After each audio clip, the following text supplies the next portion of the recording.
Our challenges regarding delivering on time are extensive. We have a global supply chain.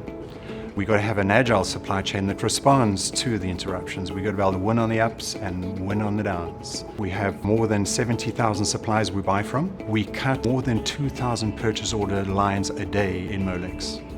So we've got a huge amount of activity going on, and we're trying to drive toward a more standardized approach, a more optimized approach. Celonis is a process intelligence company. We are a software company providing our customers software platform that helps them unravel the complexity in their business. When we have embarked on that journey for 3-4 years now, traveling across the sites, you can really see that the process is being standardized, dependable now. People are acting or taking decisions on more. Continuous improvement is in our DNA. It's actually part of what we do. We bring Celonis along with us. It's all part of our DNA. Continuous improvement, focus on process, drive outcomes. We live and dream and eat this stuff.